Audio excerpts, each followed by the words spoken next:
Change Energy and Environment Commission. Welcome to our December meeting. We'll start out with introductions and starting around the table here, and then anybody that's online before going into our agenda. So I'm going to start with Cindy. Hi, Cindy Lewin. I'm a commission member.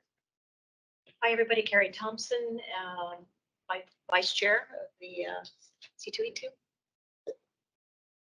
Tax Carrington, so elected official. It's here tonight. Stephen D'Alessio, Commissioner. Mark Greenwood, Commissioner. Elizabeth Whitney, Commissioner. I'm Doug Snowboss, Commissioner and Chair of the Energy. Rob Sandola, Commissioner. Jenna Peabody, Air Team. David Evans, Commissioner. Eric Gibbs, Commissioner. Do we have any commissioners online?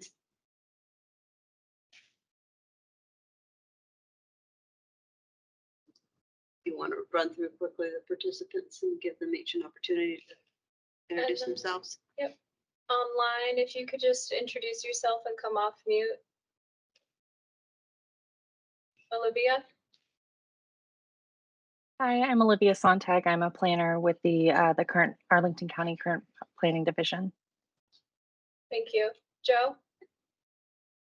Hello, I'm Joe Trevette, member of the public, just listening in.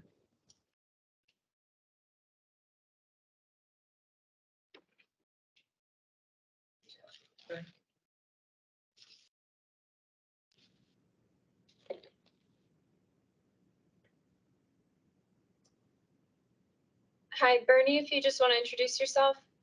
This is Bernie Byrne. Is this public comment? Please? Hello? We're just having trouble hearing you, Bernie. Well, let's come back to Mr. Byrne when he makes his Can you hear me now? Can you hear me now? Hello, can you hear me now? Can you hear me now? No, No, I'll have to phone in. I don't think it's your problem. I think What? it's here. What? We're all the way up. Okay, I'll phone in just a minute. Because the other should be-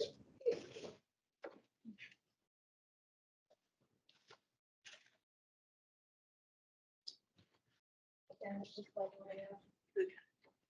Why don't we just keep going?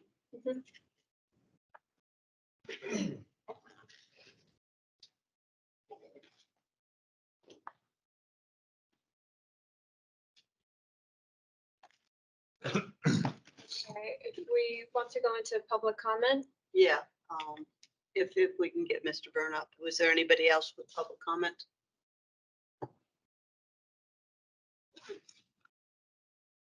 We can. Mr. Byrne, did you have a public comment?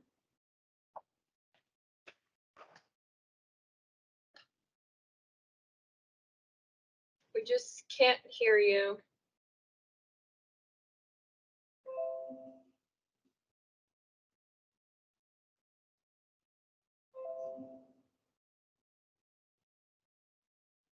I can't see him either.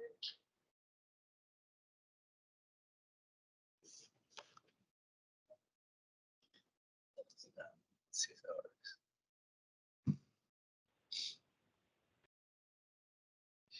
Hello?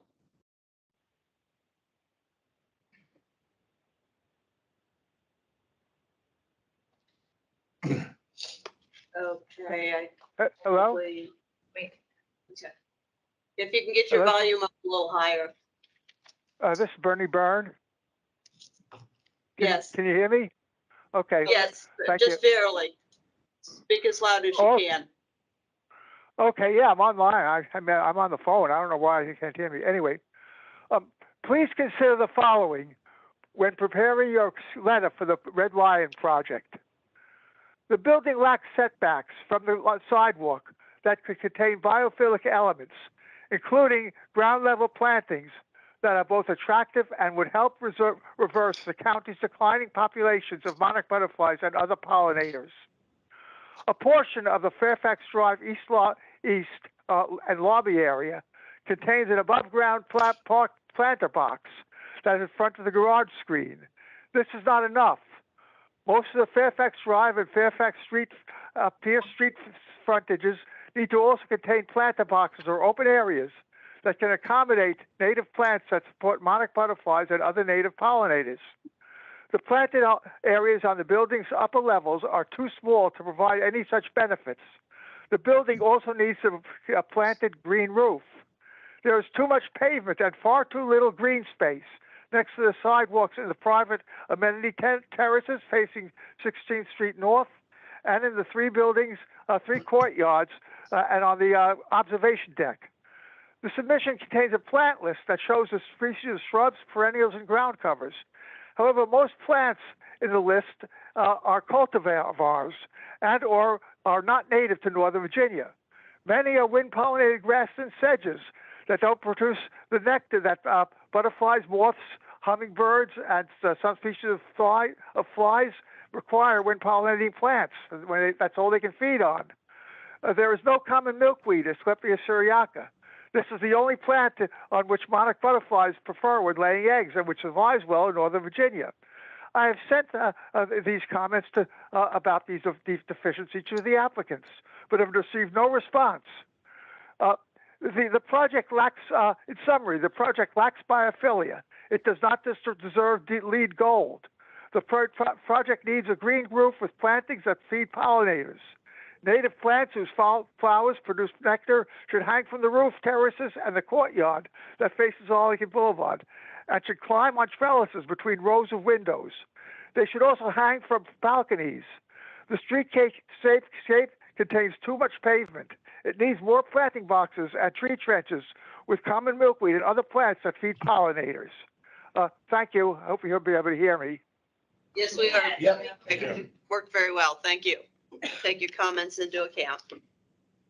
Okay, so then, should we quickly kind of go through and review the notes from October and November?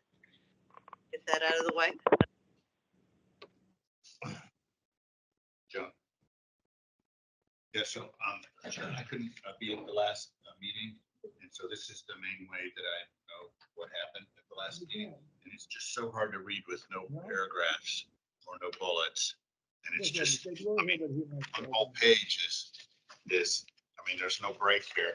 So when you're doing these, if you could break them up into paragraphs, it'd be so much easier to read. Okay. And there are a few typos in here as well. Thank you very much. Oh, and also Did you mark the typos? page numbering is helpful. Did you mark the typos, Doug? There were a lot. Okay. Well, we can review it for typos. But was there anything substantively that people thought? Are we on October or is this? This is October.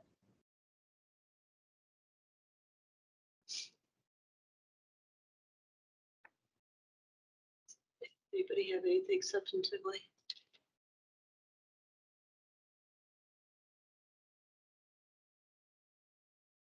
Kind of scroll through it.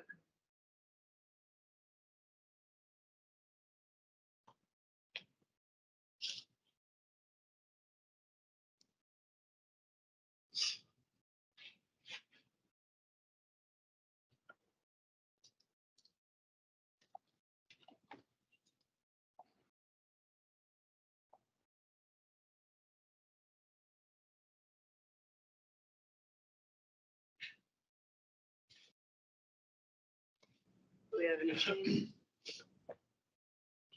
Motion to approve? Second.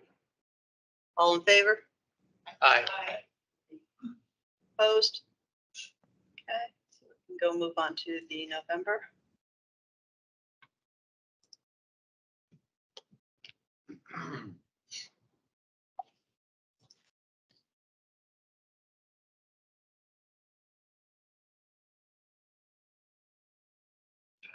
Break this down a little bit.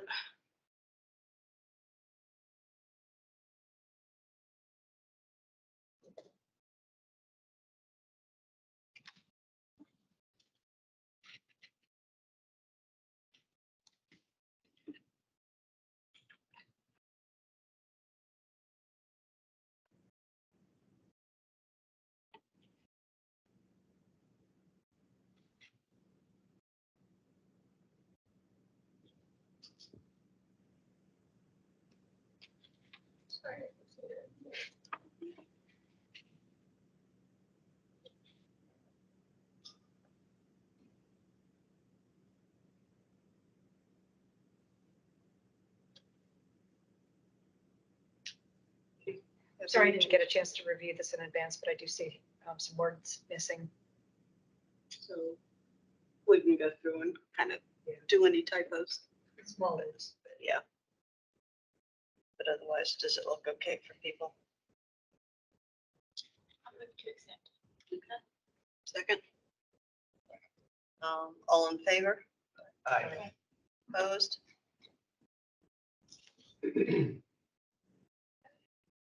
And then we'll get to our first item. We have somebody from CPHD talking about giving us an update on a change to the Columbia-based form-based code, which just was approved for to advertise. And I believe it will come before the board in February. I will turn it over to Olivia. Thank you, Olivia, for coming and talking to us about it.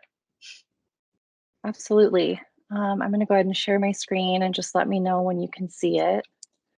Can you turn the volume down just Yeah. yes, a bit loud? All right, perfect. Am I talking too loud? No, No, you're not talking too loud, just. You try that. Does that work better? Yeah. Okay, great. So again, my name is Olivia Sontag with the Arlington County Planning Division. Also with me this evening is Matt Matuzik. Say hi, Matt. So as Joan mentioned, at the county board meeting this past Saturday, the board approved a request to advertise to consider zoning ordinance amendments to Appendix A and B, which are the Columbia Pike Commercial and Neighborhoods Form-Based Codes, to update the green building standards for development projects that opt to use that zoning tool. And then the proposed amendments, like Joan said, will go back to the board in February of 2024 for consideration. So we'll start out with the form-based code boundaries. So these blue and yellow areas represent the commercial and neighborhood form-based code boundaries. If a property is located within any of these areas, they have the option to either redevelop using the underlying zoning, or they can apply for a form-based code use permit where they must comply with the prescriptive requirements of either respective code. And then the idea being that expectations are kind of preset, and unlike site plans, they do not have the option to earn additional density or negotiate their community benefits. But like site plans, form-based code use permits include a very similar set of standard conditions of approval, which is how, for example, green building standards are enforced and monitored. So the county's green building incentive policy does not apply to the form-based code, the Columbia Pike form-based code boundaries. And then any kind of form-based code projects have to, as part of this amendment, we're trying to make these new green building standards reflect and kind of right size these standards for Columbia Pike development. So the commercial code, which was adopted in 2003, does not currently have any minimum green building requirements, although we do require a submission of a scorecard. And as you'll see in the report, we've had a few proposals voluntarily pursue certification. The neighborhoods code, which was adopted 10 years ago, or 10 years later in 2013, currently requires as high as LEED Silver, depending on the building envelope designation. So review of the form-based code green building standards began earlier this year with green building program staff, and we've arrived at a staff recommendation to update the standards in both the codes. So we arrived at this recommendation after consultations with the county's inspection services division, housing staff, current planning staff on the site plan review team. And then we also spoke with some staff members in neighboring jurisdictions and some industry professionals, specifically those that were familiar with form-based code development projects along the Pike. So from these consultations, well, I guess we'll stop here for just a second. So here is just a quick summary of some of the green building certifications that have been achieved on the Pike. Since the time of adoption, this first area here, these first 4 projects are within the Columbia Pike, the commercial form-based code, where there again are currently not any requirements. So these 4 projects have voluntarily provided green building certification. Of, I think, 17 total that have been approved within the commercial form-based code. And then the neighborhoods form-based code has included those green building standards during the entirety since its adoption in 2013. So these 6 projects have included a range of different certifications. So from the consultations with staff in the county and with other staff at neighboring jurisdictions and some of those industry professionals, we learned that it'd be important to include a variety of certifications and then some flexibility for these certification options. Also to include outcome-based standards rather than just prescriptive requirements, and require Energy Star certification. Specific to projects on Columbia Pike, they typically score well in categories for transportation, location, development footprint, and open space, which in the form-based code requires anywhere from 15 to 25% of the buildable area, and then also scores well in rainwater management. We did also hear from housing staff and affordable housing developers that Earthcraft Gold and LEED Gold are the minimum requirement to earn Virginia Housing application points. And then for LEED, in previous development projects, we've seen LEED certification and LEED Silver targeted even without incentives. So we know it's becoming increasingly mutually beneficial for developers. We're aware of the pending update to LEED version 5, but there's still an unknown timeline. So this recommendation is based off of version 4. And then based on discussions with other jurisdictions and those industry professionals we talked to, and also review of previous project scorecards, we believe the 10-point gap between LEED Silver and LEED Gold is manageable when it's targeted early in the process. And then lastly, we've heard the LEED process can be lengthy and expensive, which is why we've included Earthcraft as a certification option, which is also currently offered in the GBIP. So based on all this feedback and analysis, the recommendation includes outcome-based standards rather than just the former prescriptive requirements. So for higher density sites, staff is proposing to elevate the green building standards in both codes to LEED Gold, Earthcraft Gold, or an alternative certification path that's equivalent in stringency, as would be reviewed by our green building program staff. And then we also propose a requirement for Energy Star certification, energy optimization requirements, and additional prerequisites, which are modeled after the green building incentive policy. And then for our lower density site designations within the form-based code, we're recommending LEED or Earthcraft certification, or an equivalent certification and Energy Star certification. So again, this kind of summarizes all of the proposed updates. The energy optimization requirements or options are reflective of those in the automatic update in the GBIP, which took effect this June.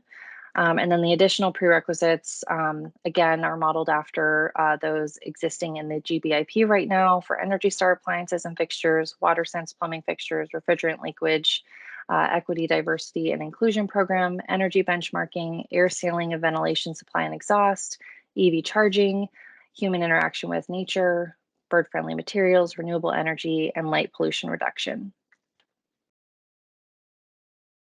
So the proposal was presented to NAIOP back in October. It was reviewed by the zoning committee in November and the form-based code advisory working group in November, all with very few questions and general support for the update. And then following the December County Board meeting, where the County Board approved the request to advertise, the proposed amendments will go to the Planning Commission and the County Board for consideration in February of ’24. So that concludes my presentation, and Matt and I are happy to answer questions. First, a general question, Energy Star certification, what's the level? I believe it's 75 for the green building incentive policy baseline. but that, it goes up from there. I believe that's what we're proposing, but I can confirm that with our green building staff. Yeah, that should be specified. Um, so I've, at one point, I think someone did explain to me what a form-based code is. Thanks. And, okay, so I'm not the only one. Can you explain in like really layperson terms, what is a form-based code? How is it different than if I own this plot of land, I want to build a building here, I can do whatever the heck I want? Like, can you walk us through, for those who know nothing about real estate? Like, what is the form-based code and how is that different than whatever anyone else is legally allowed to do? Come on. May I add a little bit to that? What degree of enforcement does it have? I mean, my understanding is a community somehow decides that it wants to establish a form-based code to set general standards, but does it belong to the county or does it belong to the neighborhood in terms of enforcement? And how do decisions about new buildings coming up relate to the form-based code? We're going to 101 here. So Matt's practiced this response quite a bit more than I, so I'm going to let him take this one. Great questions. The highest comparison, if you will, between the two is that most zoning ordinances, the way they regulate properties, Between the is, two, sorry? between the two, can you be like use simpler explanation? Because I don't know what two you're talking about. Most zoning ordinance language that regulates what you can do with your property speaks to, usually through map and a lot of text, what happens when you're specific private property. The form-based code works a little bit differently. I mean, there's variations to them across the country, but what they do is rather focus on the public streets and public realm that surrounds your property. And what that does is emphasize the built product site to site, block to block, and ultimately at a neighborhood level in terms of the vision we want to achieve through redevelopment.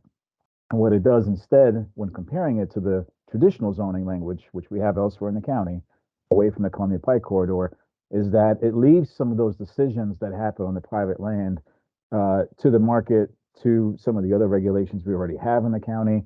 But on the form-based code side, it's really about the outside built envelope of that building and how it relates to the experience that everybody else will have driving by, walking by, bicycling by. So it really has an emphasis on that built envelope and the public realm surrounding each building.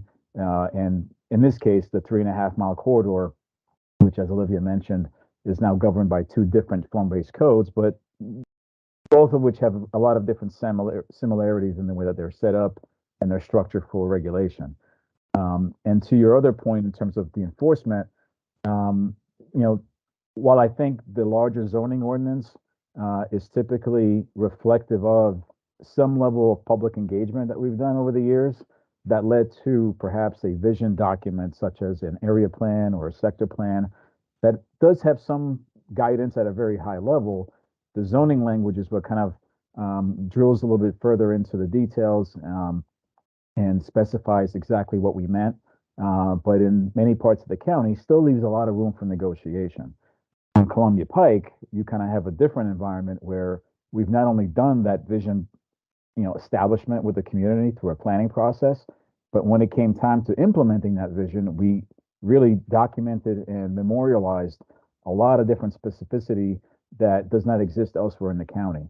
And because we've done that with the community up front through a very extensive engagement process, we don't have to fight those battles or ask those challenging questions in every single project because so much of it is spelled out in our form-based code document. Can I'm sorry, your explanation was not helpful. I don't understand. Like you make reference to a lot of things in your explanation that I don't know what you're referencing. Okay. So, Matt, can I take a stab on this? Yeah, go ahead. Oh, Okay. Takis, you're familiar with this. Not as a seasoned practitioner. oh, okay. So, here's the deal. The way we do entitlements, you build buildings in Nassau County, almost everybody, we have a the 4.1 site plan process, right? So you have the land, you know what you can build by right. If you can build by right, if this is only what you want, you build it, and we just have to apply the code, the building code. You want more than that, which is most of the time. So you begin the negotiation. You want more height, more mass, Okay. more units, because the zoning ordinance limits what you can do by right. Okay. Right? And the law of Virginia Right. that enables you and has a limit. In the form-based code, we have a corridor wide plan that offers you an alternative. So you can always go with a traditional style, but now we give you an alternative. The alternative is the following. It describes the box, how big the building can be. It describes how the building has to look, the kind of materials, facade, fenestration, relationship to the street, etc. It describes the way of the transportation assets that have to be around, how much parking you have to have, etc. You don't need to negotiate them. They are written in. And it's a list. How many questions do we have? 167, 170? It's Depending on the site, yeah. a list. You go and say, I'm compliant, my project compliant with this. And when you are down and you are compliant with everything, then your building is approved, basically. But Takis, doesn't the neighborhood, the civic associations, aren't they driving what they want their neighborhood to look like? That's the point. Yeah. And this is what Matt just said. We did that for 7 long years until we got the first code approved in 2002 and the second code that, completed the territory in 2012. So we had a very long negotiation process that was anticipating the buildings as we wanted them to appear in the entire corridor. So we negotiated the entire urbanism of the corridor in one piece, basically. Yes, we adapt that, but we are very reluctant to do that. We do that every 10 years or more. So normally it's called form-based code because it's about the form of the building, right? And how it feels and how it works with the other buildings of the block, etc. This is why it's very prescriptive. Now, there are things that come in addition to that, because we don't prescribe nothing about the interior division of the building, the use of the building, etc. Very little. So now comes an additional wrinkle was in the 2012 code, there was some affordable housing requirements that were built in. And you have still a list that you have to check. And you say, oh, so many new units out of these, 30% will be affordable at 60% AMI for 30 years. And now the additional thing, and if I understand it correctly, is, and the building will have to be Earthcraft gold or LEED silver at the very least. You have to check that box to get your building built through the form-based code. Why would you do that? Because a form-based code, if you want to go the other way, to opt for the negotiation of 3 years of paying to go through a building, you probably won't get more building than you get with a form-based code. So the form-based code is a way to guide development into a place where community and developers have agreed that we want to go, in a process that is predictable for both sides, and it's based on really, criteria that are simple as a checklist, a very long checklist, but a checklist. So how is it enforced? I mean, you have to deliver the building, and as inspection, the building has to be compliant, period. I mean, the thing is they passed this, but they didn't take any account to the sustainability elements. So as you see on Because we said that in 2002, when the first one was approved, it was the 30th year that we haven't seen a single building built on Columbia Pike. Therefore, what the community wanted to have is to get development back. I was, I was the executive director of the organization that was called the Revitalization Organization. Once we felt a little bit better, we began to add, attributes, and I'm very happy to see that now we are finally going to be compliant with the rest of Arlington and have that too. More to do, though, right? Biophilia, for example, is not there. Elizabeth. I have a couple questions. I'm also a neophyte to this concept, so appreciate you guys bearing with us. I think I caught you say that electing this path, which it sounds like is a way to voluntarily require higher lead designations in building performance on the interior that we could otherwise require with the zoning ordinance. But I thought I heard you say that they would bypass the site plan review. And that impacts this commission as well, right? Because we would normally weigh in on that's where we would put our mark on all these developments. We can weigh in on this. So it's important for us to weigh in on this. Yeah. To make sure Okay. that, you know, what the standards they build in are ones that we think is what. Okay, I think I'm caught up. Thank you. Okay, Kevin, do you have a question? Okay, I Are think you- I'm off Yeah. mute now. More just a comment. So I actually am familiar with the Columbia Pipe Form-Based Code and participated in the first charrette 7 years ago when the process started. So if it was 7 years, I think Takis mentioned 7. I thought it was even longer.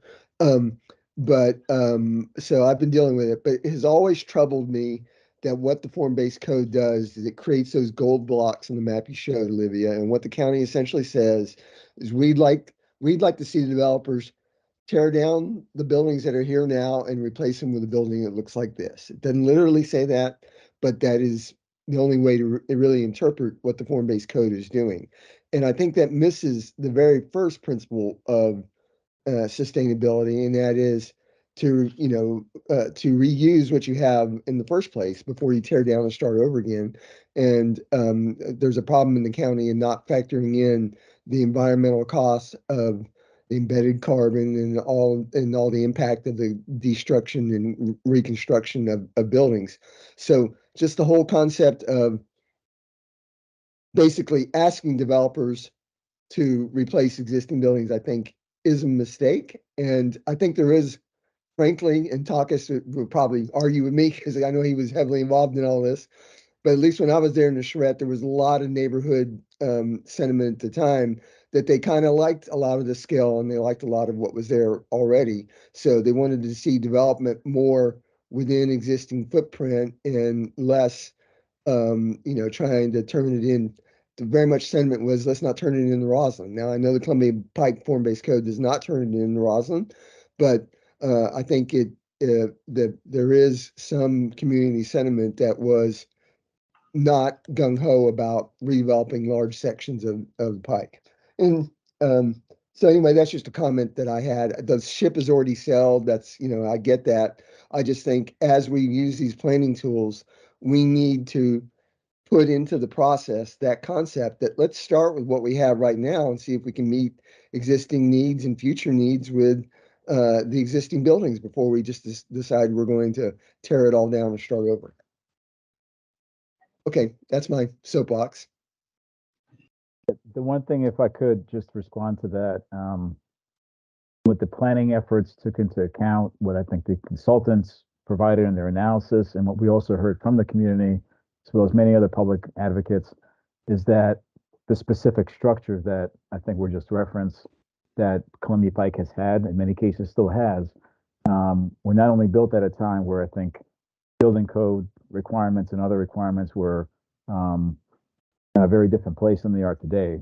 But more importantly, many of those sites, particularly the ones that are not commercial form-based code area, they essentially had parking lots facing Columbia Pike with some level of 1 to 2 story buildings, maybe 3 at most, towards the rear of the property. And I think the reason why the form-based code encourages redevelopment, doesn't force it, it just encourages by providing, as Takis mentioned, an alternative solution, is that it allows us to kind of reframe the environment along Columbia Pike by having buildings front along that roadway and others, rather than having parking be the predominant, site that you see as you travel east to west. And I think in order to do that, we get into a very different economic development analysis of what it would take for many of these sites to redevelop, but at the same time, consider, and this is part of that huge balancing act on Columbia Pike, of how much development can actually be achieved without Metro, just really, great, bus transit, but at the same time, with rents being very different than they are in our metro corridors, and with heights that community really does not want to exceed beyond 6 stories in many cases. So the development potential and the caps that we have on the corridor are very different from those other corridors, which lead to a very specific solution and development incentive program that we've been working with this whole time. If I may add to that, so there are vast areas that are preservation areas under the form-based code on Columbia Pike. We have a huge inventory of garden apartments, as you know, and these are considered preservation areas, not for environmental reasons. In 2002, we didn't talk so much about embodied carbon, but we talked about affordable housing and market rate affordable housing, and they coincide in this way. So, and secondly, the form-based codes, by considering the urbanism of an entire system and not every building, individually, allows us to have a comprehensive idea of how a corridor works, how its transportation works, how its energy works, how these efficiency parameters of a green community can be tweaked in a way that is embedded in a very predictable development pattern. The oldest building on Columbia Pike, the oldest buildings are literally mostly from the 30s. They are approaching now. Were built in a way that they're approaching now the end of their, carbon embodied steady state. So they begin to be very expensive to operate and very energy inefficient unless huge reinvestment happens. And this is a challenge. I feel far better to know what's going to happen rather than, and what the parameters of a development is, corridor wide, rather than to speculate every single time, building after building and being subject to the whims of the economics of the time. So I agree, and I take the comment very seriously about embodied carbon. I think this is something we would like to see whether we can incentivize some of the use that as an incentive to strengthen the preservation criteria of the form-based code that add housing preservation criteria. Now also, embodied carbon preservation criteria. No problem with discussing that. Absolutely, that's actually a very valid approach. One question or issue I'd raise is, since these developers are going to be allowed to bypass the site plan review process, which, is a benefit to them, why are we allowing them or expecting them the minimum of the green building incentive policy? Why not be looking at what the criteria is that really meet what we need to get to have zero carbon buildings? Minimum is high level of energy efficiency, and you are raising the energy efficiency requirements is what went into automatic. Although I thought it was supposed to go up to 25%, not 24%. But these buildings need to be all electric. They need, have more EV charging than just the minimum, where they can. And again, you're talking about six-story buildings, so they can probably, if they're really tight buildings and highly efficient systems, they can probably power much of their operations by on-site solar. So, and I know there is that solar requirement, but I think, again, they're getting a benefit. What are we, why don't we think about this in terms of making sure they're building really to the standards that we want, and not to the green building incentive policy minimums, which we're hoping to replace and update it within a matter of months. I can start on this one. First, I think I just wanted to address the bypass comment, which in the very inception, this was meant to be a different process. So it isn't like we're introducing or there's something flawed with what's happening on the Pike and that they don't get to go through the SPRC process. Part of that may just be that the SPRC process is not the best thing we've ever developed in the county. And our process is actually pretty efficient because of how effectively I think we administer and implement the very specific vision that was structured with the community. And it has been working. I think we've, gotten over 20 different applications approved, many of which have been constructed. And as you go east and west along the pike, you can see a lot of the, different sections already gone through that change and how they've looked in the past. It was very stark, but I think the corridor is coming along. In terms of the level at which I think you see the proposal, and if you read the staff report that includes our request to advertise, the specific language is included in the back, but it is intended to walk a kind of a fine line and a balancing act of obviously, constantly moving, targets in terms of what our objectives are, what we're trying to accomplish, but also listening to the development community, listening to some of the other folks that have to design, maintain, and deliver these buildings, and starting from a point for many of these sites where there was no requirement for 20 plus years now. And we are not offering anything in exchange. This is simply in addition to everything else that they have to comply with, pay for, and deliver. This is yet another very onerous requirement that we're adding with zero density in exchange. So this works very differently than site plans. And I think with our intent being mindful of that reality, what is the right answer here? So I think what you see with the recommendations Olivia outlined is actually a fairly aggressive introduction of LEED standards, particularly in the commercial form-based code, one that I think does not require an immediate amendment, which is something we also wanted to be very cautious of, or not immediately coming back to this and needing to change it. But I think it's a minimum standard. It doesn't stop us from negotiating for more. It doesn't stop DES staff from reviewing these applications and working with each applicant to make sure that we're getting what we were supposed to.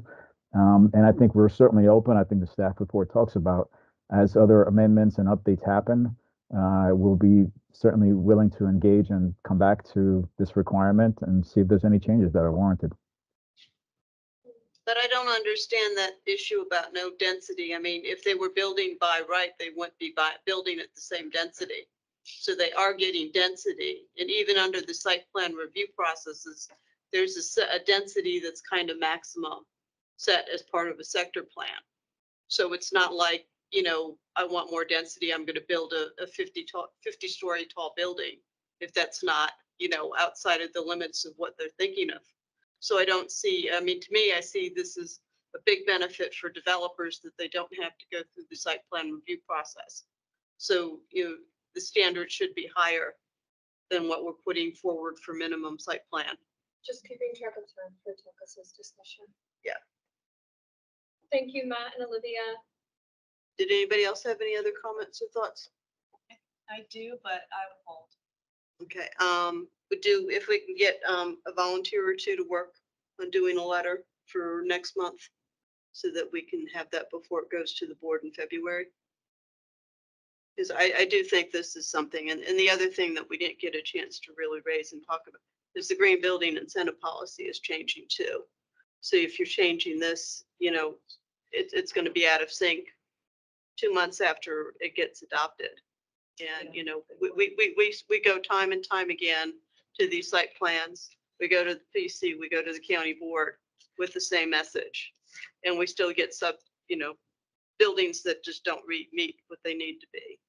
So I think, at least this is a good opportunity to make a strong case to push for higher standards. I hate to sound daft, but what does advertise actually mean? The board expresses the intention to approve something, and it presents a text of what the board intends to approve, and then it is inviting the public hearing. So it's opening that for this kind of work, etc. And so we can then tweak what we do, or even defer sometimes. Any volunteers? Can we come back to this at the end? Okay. Yeah, I think it's Okay. better. All right. Okay. So Takas, over to you. I can always serve as a resource for this. It's a discussion we've had very many years about how we green up the form-based code and whether form-based codes can be instruments or tools for better environmental delivery than the average other, not for worse. Definitely, form-based codes are always starting where we have a problem with development, where it doesn't happen. It's not so juicy, it's not so desired. So we create an incentive for that. But after a while, the incentive, one would expect that it's successful. So then we have to have a mechanism where the requirements kick in. And this is the mechanism now. For many years, we have been lagging behind. So talking about that, I'm here tonight, to just for yet another year of keeping us honest and straight. And I want to really thank you for rating 4.1 site plan projects, even if this is sometimes considered as not complete or not perfect or not, I don't know, clean, methodologically 100%. I think in hindsight, I have to say, it helped me, and I believe my colleagues as well, but I can definitely talk for myself to say it helped me to see how we evolve. So whether we are, whether developers, the community comes in with stronger criteria, better understanding of the issues, better understanding of impacts, etc. So the Commission's work has helped me and the community a lot to understand the stakes. And if you look at the slow evolution of 4.1s and the way you have helped staff to, you leveraged staff's discussion and on the negotiation tables, especially when, at the very beginning of projects, before they hit the community scrutiny, you helped to better Arlington in many ways. I cannot imagine that we have the level and the clarity of conversation on carbon footprint and our climate future in Arlington without this input. I really don't believe that we would have it. So thank you for this. You have helped also the county board to find its space again in being way more deliberate on climate issues. What do I mean with that? I mean that climate was one of, I don't know, maybe half a dozen points when we go through negotiations and discussions about anything, construction, transportation, social services, etc. Today, regardless of the mix of other consideration, climate is basically a fixture. There are two fixtures. One is climate, the other is equity. I can tell you that. This wasn't the case 2 years ago. And today it is. And even if you don't always get the desired answer from the political level, and sometimes from also the administrative level of Arlington County, nobody can circumvent the question anymore. So I find that we are compelled to give the answer and, explain why the answer is not the best or the expected one.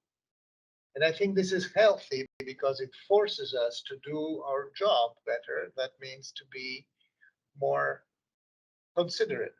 We cannot dismiss the conversation you just had.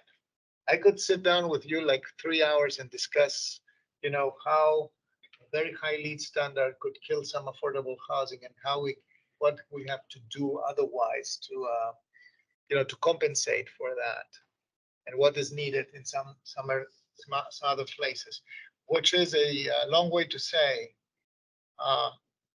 you are one of the commissions that ushered us in the very complex world of climate conscientious decision.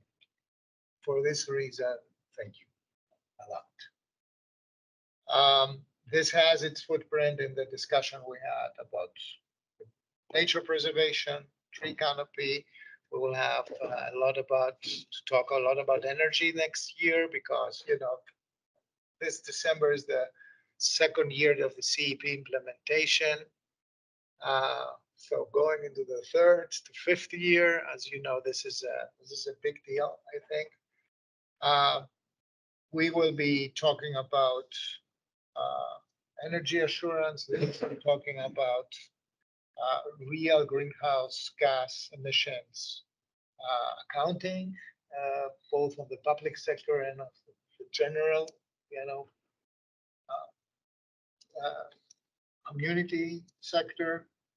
We will be talking about, and this is reflected already in your draft priorities, about how we position Arlington the best possible way to be a recipient of significant federal money that is now flowing into programs, how we are going to work through the regional partnerships that we have, especially with Metropolitan Washington Council of Governments, that is a leading institution here and the entity that represents the metropolitan region to the federal agencies.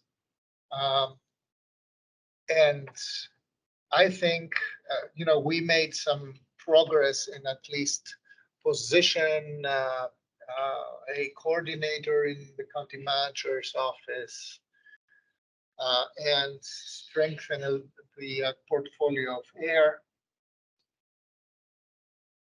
You have been instrumental also for this, for my colleagues and myself, to now seek more accountability, structured accountability on everything that Arlington is doing. We are now having again quarterly meetings with our county staff on literally everything that moves in climate and resiliency policy, from common milkweed to rooftop solar to zero emission transportation, implementation of EV infrastructure, to climate justice and energy justice, which I discovered in the last 2 years. I always thought that this is a parallel way that we do climate policy and we take people with us instead of neglecting to do that. And now I discover that we have to take people with us first in order to at all be able to succeed in doing climate policy that is successful. Because this is the majority of the population and basically also our carbon footprint. If we don't achieve that, we will achieve very little, or if at all. So that was for me a revealing part of policy. I can also tell you personally when it happened, I had the opportunity and the honor to chair the Climate and Environment Energy Policy Committee of COG, and we started last year with a invitation of communities across the metropolitan region to tell us about the EV needs, the infrastructure, the electric vehicle infrastructure needs. I remember a gentleman from the NWCP somewhere in DC saying, well, Chairman, every kilowatt hour that you need for your EV charging station is a kilowatt hour that is missing in my community. And he could show me that. So indeed, I mean, everybody in the committee and everybody in policy responsibility understood how important this begins to be and how much we have to deliver on that, or be conscientious that we have to deliver on that. So for the next year, I have 2 plans. Number one, to take more people with us. It is extremely important to have structured, wide, positioned advocacy around everything that is actually climate relevant, and this is basically everything. whether it is our schools, where it is our transportation system, where it is our, sometimes they think that social services are not climate relevant. They are. Our police department has a carbon footprint, and we need to understand what they do to reduce that and how they can help and be part of the solution. Your elected officials, your community organizations, everybody needs to understand that. And understand that we have this common goal to rapidly, very rapidly, with huge energy and urgency, to reduce our carbon footprint collectively and individually. And the reason why we have to be expanding this advocacy and awareness circle is because very often climate policy is perceived to be contradictory to other goals that are as important. And sometimes I smile because for those of us who have been for a while in this, we know that at least 70% of what appears contradictory at the beginning is actually complementary. Affordable housing being an example. Efficient transportation being the other example. Even food security is climate related. So in Arlington, globally, of course it is. So one of my goals next year is to bring as many people as possible in, and that will also mean that I will try to find among my colleagues also others who can focus and help with liaising with this commission and other climate relevant commissions. While at the same time, we will be dividing the job so that we have more county board attention to climate relevant topics with more emphasis.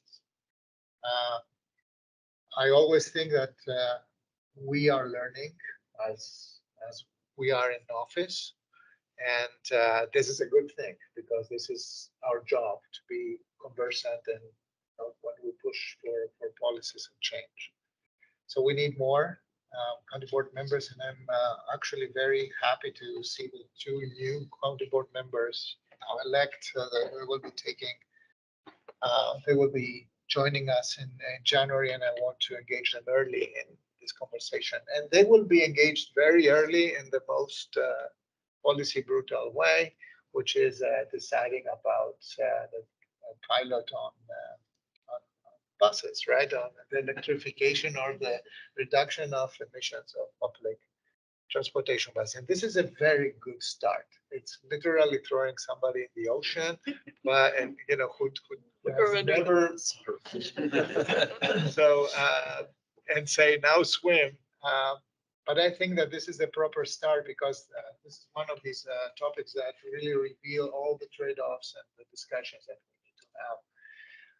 And I hope that we will be getting to a good result. Remember that what the other goal is to really reconcile what until now was abstractly long-term, and now it is very specifically very short-term. And I do believe that the climate is changing way faster than our perception of the climate is changing. Right? You know that. So therefore, my advocacy and my work next year will be literally focused on aligning the perception with reality. You may remember that about a year and change before, somebody, an organization, asked for a climate emergency declaration. Gee, I wonder who that was. And we had a hot debate between semi-political bureaucrats about, well, what is the, does this convey special powers? And we dissected that in a very formal way and decided that this is not the moment. I think we have to revisit that. It may not be called climate emergency, but it may be called something different. But I do believe in the same vein that we had a resolution of equity, it is now more than appropriate to have a resolution on climate. there is not a single item that is coming before us that is somehow disjointed or independent from the conversation. So that's for me. I can answer many things. We are late with many things like the Green Building Incentives Program, which will it's an interesting thing. It will be, we will see new proposals until spring, I believe, and then but then we will be hitting a economic situation in Arlington that that makes it very difficult to ask for too much right now. So we have to be extra smart. And I hope that we are growing this competence to do this. So with your help and with your companionship. So thank you for the partnership as well. That's from me. Shoot, any questions? I also want to thank you very much for your wonderful compliments work that inspires all of us to continue to try to influence the board in the county. I wanted to just bring to your attention one minor issue. If you're aware of this, then skip on it. But the Arlington has an ordinance from 1979 that allows for an exemption from real estate taxes for solar equipment. And that ordinance, unfortunately, is so outmoded, it doesn't work anymore. And I've been in touch with Brian Samuel in the county attorney's office. There is revised language that has been drafted. We haven't seen that language, but he says it's his intention and he has some confidence that that will be presented to the county manager to go on the board's agenda as a request to advertise either January or February. Excellent. And so I hope it'll be non-controversial. It's really not that much money, unfortunately. But if there was a board member who fancied him or herself as a penny pincher, that board member might say, oh, we don't need to give away money like this. It's really not that much money. I hope it'll be non-controversial. I just wanted to put that on your radar screen. So you just know. So I will tell you one thing. We have had a philosophical debate, not only among board members, but also with staff and others, whether incentives, because this is an incentive, are equitable. That's the only thing that I can think about being thrown at us. I will be very honest. I know that it's sometimes not equitable, and that those who can afford to put a solar roof, they could care less, actually. You have to own a home to start, right? Well, you can, yeah, you can be mortgagee, which means that you have to rent your home from your bank. So that's, to me, it's more important right now to see as many. It is politically more important for me to see as many rooftop solar as humanly possible. And I want to be in the very difficult but welcome position to have to explain what we do to make it possible for those who cannot afford, the installation and get the tax to what is the compensatory,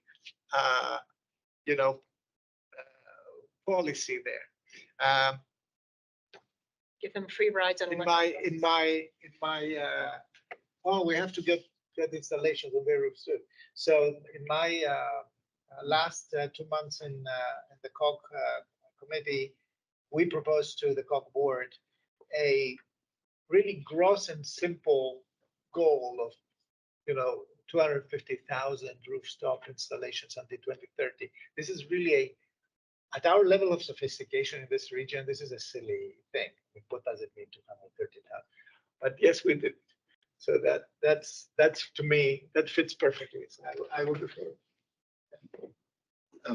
Thank you for coming and all your work. 2 years. Two thoughts. One, in terms of more equitable solar. I don't know if you remember, but I work at the National Renewable Energy Lab, and a huge push of ours, I was just talking with Alexandria about it, is the National Community Solar Partnership and community solars. There's a big opportunity. I'm very happy to talk to you all about community solar, the opportunities and all that. But another thing that is, I think, one of those confluences of can be enormous value in terms of equity and climate is the community choice aggregation. And I know the county attorney's office is, or somebody is writing a report on this at the moment, but I wanted to know if you know what your colleagues, how familiar your colleagues are with it, and the degree to which is if the report comes back and the county attorney comes back and says, yes, we can do this, if this would be a significant thing on the agenda, because at least in my view, it can bring enormous benefits, both, right? Again, it's like making low-income housing and more energy efficient, like saves carbon, saves money, saves everything. Better help. The short answer, and I will be very happy to give you a longer answer if you want, is yes to everything. Yes, my colleagues, current and future, understand the importance of that. Yes, my colleagues, for not everybody for the same reasons understands how this is beneficial in general, not only for climate purposes. Yes, staff is working very diligently on that. And yes, we want to have our ducks in a row before we come with proposals, like every prudent person would do. But the answer is yes, and more to that anytime. Remember that there are also institutions who don't like the concept. Oh, yeah, no, I mean, Dominion. So I didn't say nothing. I know you didn't. I know you didn't say. And by the way, behind that, there is one thing that I believe that hasn't gained enough, and I say that as a local official advocate. Our ways to leverage the so-called renewables quota is not strong. We are woefully, as a nation, and especially in the East Coast, woefully behind in wind generation. Our catching up with solar is very peculiar. Because the biggest production sites are huge, one-piece things. And so this doesn't produce the speed of deployment that we would need, and it doesn't produce the product. And then at the same time, we don't have all other, the renewables mix is not very clear. We don't have even goals, not statewide, not otherwise. I cannot tell you, oh yeah, Virginia wants to be at 35% at 2030. That's yes, it does. This is not the conversation we're having. And at this stage of the game, this is a very big problem. A very big problem. We don't have serious conversation about energy storage, and worse than everything else, we don't have conversation about energy efficiency. We are in one of the regions of the world that has the biggest, gigawatt, terawatt appetite in the world, and this is beginning to be hugely unsustainable. You're talking about the solar farms? No, I'm talking about the data center. Data centers out in Loudoun County. So while the per kilowatt delivery has improved significantly, our appetite still is growing, and therefore our carbon footprint is growing. I mean, it's kind of interesting that Dominion Power themselves, they're talking about coal power, 13 coal-powered power plants now in 2023 as because they need it for peak demand match. For the data centers? 30, no, they're talking about needing quick energy, these booster plants that they need for peak demand match. plants. And as you know, even the governor the other day was talking about resurrecting nuclear and expanding the use of our existing atomic power plants. People talk about baby reactors, or they use cute language to describe them in a nonchalant form. What nobody talks about is about energy efficiency. Remember what you're doing here. You're giving us steadily very mediocre grades because our buildings are built to consume, but they're not built to conserve. Yeah, And that's right. reduce. So That's a state level thing, right? Like, because Yeah. we can't force. and this is how it bounces back, and it makes it difficult for us to reconcile that with affordable housing and other things. I know that a building that is built today at LEED silver or even LEED gold will be probably very unsustainable in about Yeah. 20 years. Already. We will have carbon taxation, I would think. Ready? I know that the risk that we will be there is very high. So the deals on affordable housing we make now in Arlington, they exceed 60 years. They're 75 and 99 years. So we better build better buildings. Otherwise, the cost of retrofitting them will be like the ones that you see in Europe and other places where they have to spend billions to create new envelopes around the building and so forth. We haven't invested in heating and cooling this is the first administration, the White House administration, that has a coordinator on heat pumps, for example. This didn't exist before. Imagine that. We have a problem with electric buses here. And you know something? We have like 3 or 4 makes to choose from. This is not a competitive market. We should have 7 or 8 or 9. This would make things probably, technology would be better, competition would produce better solutions, and the prices would go down. So we have a lot of structural problems, and Arlington is positioning in the middle of that. Thank you, Tucker. I think we should Yeah. check on time for the 2024 plans. and priorities. It's a good lead into. So, We'll look into it. pardon? The discussion was a good lead in. Thank you, yeah. So, you want to pull up our plans and priorities? And maybe, Rob, you can go through some of your comments, because I think that was kind of getting at the, Sure. You have can you show the comments on the side?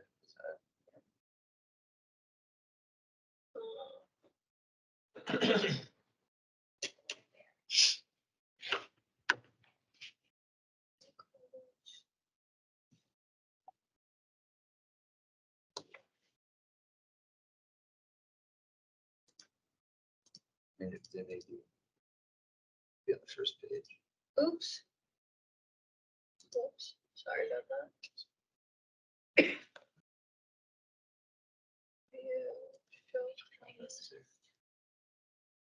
Yeah, scroll down. There they are. There they are. Okay.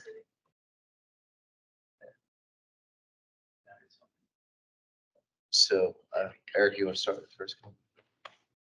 Yeah, I mean, just looking at the outcome, you can't see the header there, but maybe if you just scroll up slightly, you will be able to see. So objectives, outcomes, actions, and activities, and we're trying to get to a level of, I think we're trying to get to a level of specificity. I think that's what Rob and I were tasked with. So I look at the 2024 outcome and we want to, decarbonize buildings because they have GHG emissions. So are we going to measure that? Are we going to track that? Are we going to, like, if that's our outcome, are we just going to say that's what it is? Or well, the county would be tracking that. It ended tracking it, actually. so that's my question. And are we going to make any attempt? First of all, is the county doing it? I don't know the answer. Second of all, are we going to try to actually, determine with any specificity causality to that outcome, assuming that you know, we're progressing towards decarbonization. What are we doing that's actually resulting? When you say we, you mean the county? No, doing- we, no, yeah, like we, the yeah. C2E2. So that was my first question. Are we, now that was referring to us, are we gonna do that? But really, like, is the county even doing that? Well, we had that battle when we had the SEP implementation plan, I Mm. think, and I think we lost the battle in my view. Joe, and I don't know if you would agree with that, but to try to have higher level metrics that related to these key topics so that efforts under each of the categories in the SEP implementation plan added up to this kind of metric that we need the answer for. The next time that the study that shows the sources of carbon emission in Arlington is updated, we will have, you know, a figure to see whether or not the relative share of contribution from buildings has changed. But we don't have a way of knowing how as a county, each decision we make on all of the buildings in the SPRC add up towards getting towards this objective. And Sure. we really need it as a county, but it's not there. So if the county is not measuring this, I guess the answer is why?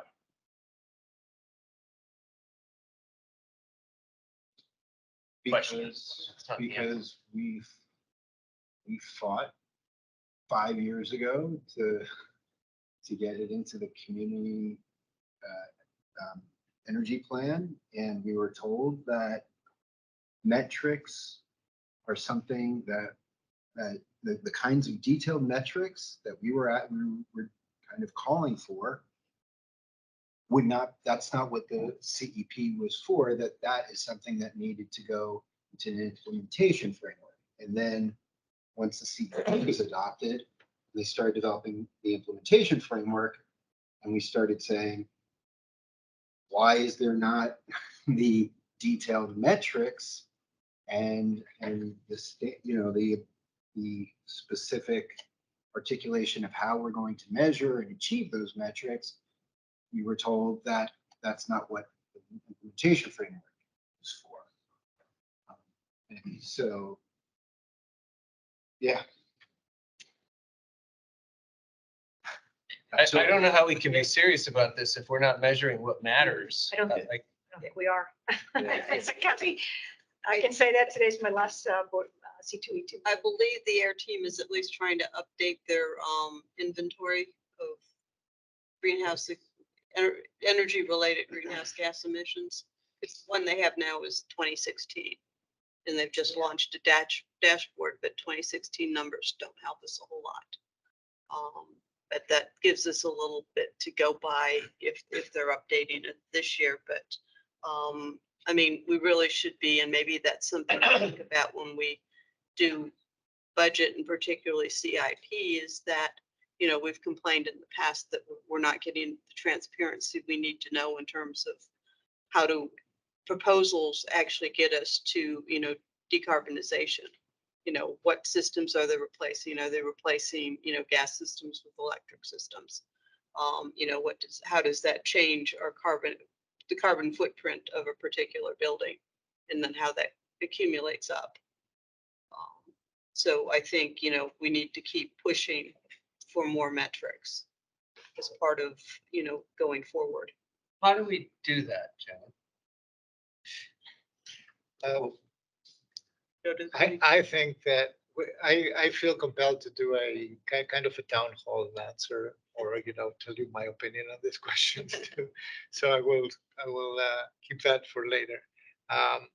It is a very appropriate question to pose, and it has a lot of ramifications for how we, not only for how we measure, but how we shape policy, because we do only what we measure, right? So yeah, and that, I understand that. Yeah, There is a recent, you know, a greenhouse gas inventory that there is a emissions by sector, emission sources, etc., and the dynamics, and you know, being able to see in chunks, I mean, how we contribute or we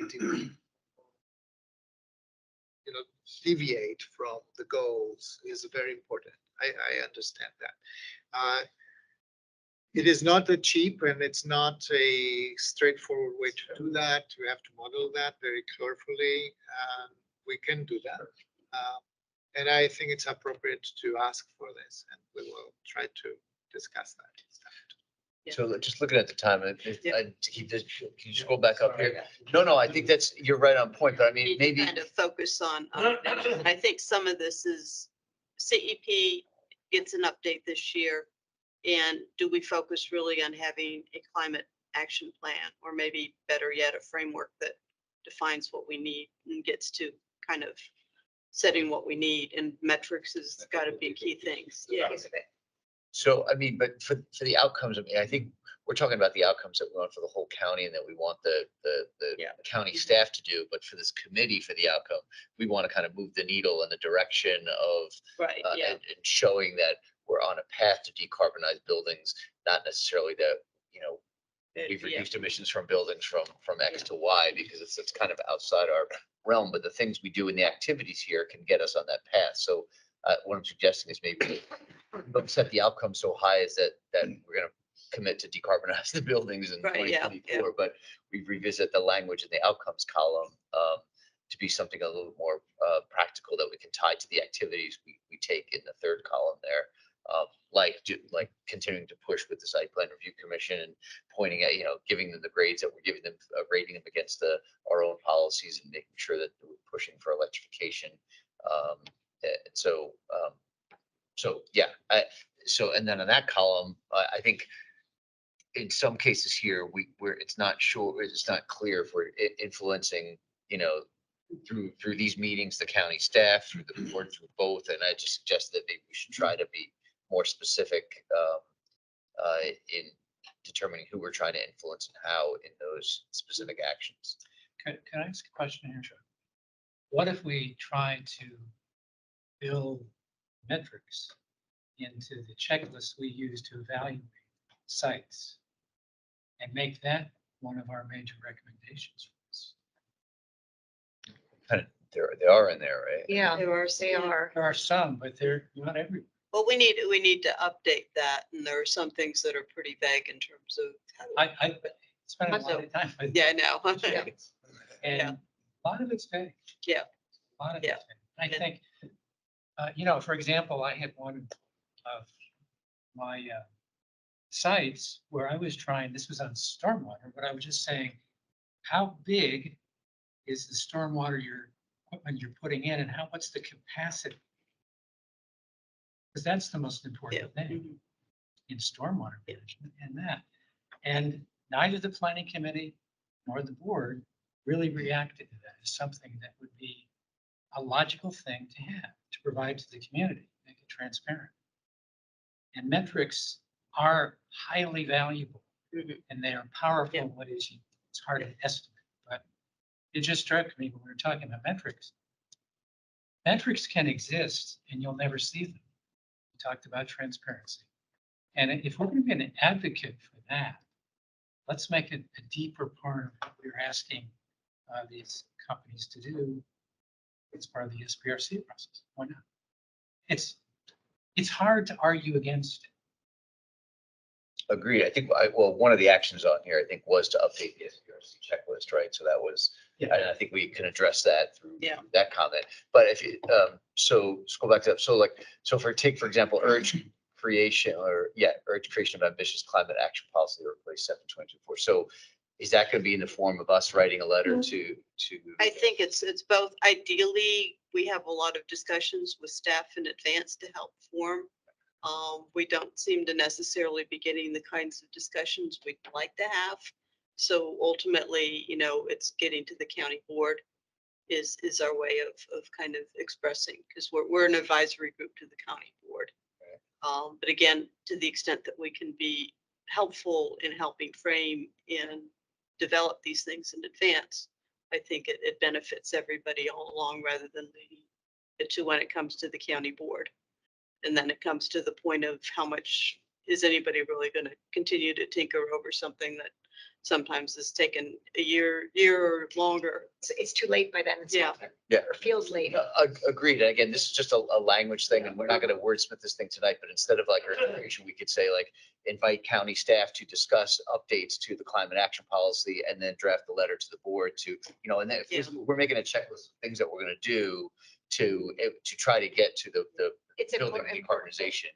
Get very specific. Be more specific about it than, ensuring and urging, because those things are just kind of hard to met. At the end of the year, do we say we met these actions or not? And so I don't know, I just think that those kind of more specific actions, maybe that language may be more helpful for us to guide our actions throughout the year. Well, I don't think the AR team hasn't begun their work on the CEs. Not that I know of. Might it benefit for us to look at the existing one and make specific recommendations of what we want to see in the next one, so that it's not us being told for 8 months, you'll have something. Yeah. When we have something to show you, instead, we already have a baseline document that I assume they're going to be working off as their starting point. So if we're both working from the same starting point, we could produce, it doesn't have to be extreme detail. It could be just one paragraph for each of the six categories, or I don't know, whatever it is. We already have a baseline document. They probably have. Yeah. The outreach to so-called external stakeholders, which would be this commission, planned for March and April next year.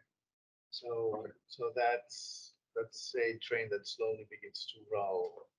Yeah, but it might be something that we look into for January or February, is to actually put this together and think about it in terms of a climate action plan. I mean, that builds on, what's the, instead of a climate emergency, how else do we put it? And why don't we start, early in the year of starting defining the framework of what we should see these planning documents going, and where we see the county, start to adjust so the climate really is all of government and all of community. So, so in this case, but we may say like draft and submit recommendations to the county to blah, blah, blah, and we don't even have to specify whether we do before we see it from them or after or both. I mean, we just say draft and submit recommendations to update Plan X. It's more specific than just kind of urge. Correct. So I'm just trying to get us specific. Can I make a recommendation? When I was reviewing this, I was thinking, I think our comments are quite similar throughout all of the actions and activities. And I think we should come back with a revised version and just say, we've tried to revise this, to make it much more specific, and we can redline it and put it to. I think that's a good Yeah, idea. I think that's a good idea, because we can't, so is that okay if we get it to you in the end of January? It's absolutely okay. Okay. For me, it's already Especially helpful to see where your Yeah. thinking is Yeah. going. I think May I make another suggestion? It seems that it could be useful to have kind of working teams associated with each section. Yeah. So that together you can chat about what specific things will require doing and put it there. I mean, you two maybe can make the first effort, but there might be other individuals that will want to work on different sections with you. we'll have kind of And have names. ownership of it. Mhm. And maybe we can divide up and do something so that we can put together a document in January or February that say, this is where we want to go, see the county go. Yeah. For the full year, it goes to the county board, all the staff, county manager will have it.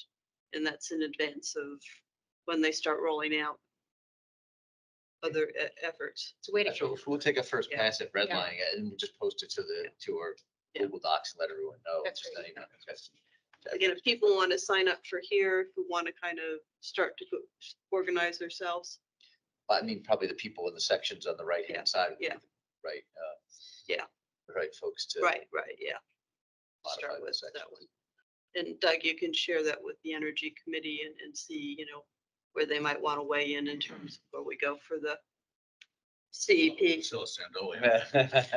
Let's get a lot to say. And she's very articulate as well. Okay, two other, so we'll do that. And do you and Eric want to work on it together? Yes. Okay. Yep. Okay, and share that. So we need to approve the schedule. It was on the agenda, just for next year. What I tried again, sticking with generally the fourth Monday of the month and then looking at holiday schedules to make sure we didn't deconflict with anything. So if people have that, the only one question is in April,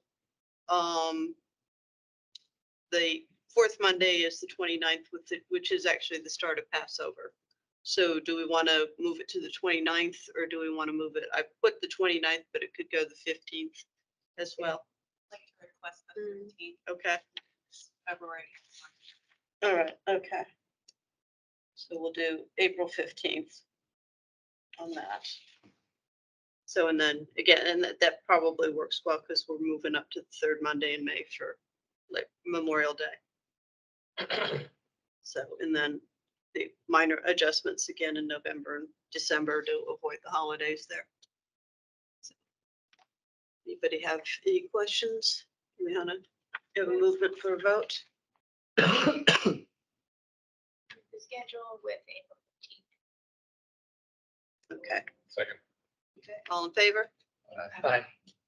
Okay, and then the other thing we need to do is for administrative purposes, now Cindy has agreed to take over as chair. However, she can't seem to get out of the current job that she has. She's been trying desperately. We don't want to give Joan up. You're doing too good a job. That's the problem. Yeah, this is her 4-month job that has lasted, what, now 10 months? Yeah. So anyway, she will be finished somewhere in January, February. So, Tonkas would just go ahead and renominate me to serve as chair. And then as soon as she's able to take over, we'll pass the baton on and do another vote. and talk. Do Because it. Yeah, because the board has to Yeah, approve it. that's right. So, and we should vote on it as a commission. And then we will need another vice chair. I'll help as vice chair until about June or so to help Cindy get up, but it's something to kind of again do, start to bring somebody else in so that we get some succession. So do you need somebody like me to nominate you Yeah. to serve as Mhm. chair? I think Okay. so. I've just done it for the initial months of the new year. Second. All in favor? Aye. Okay. Got those things done. All right. Art bus feasibilities letter.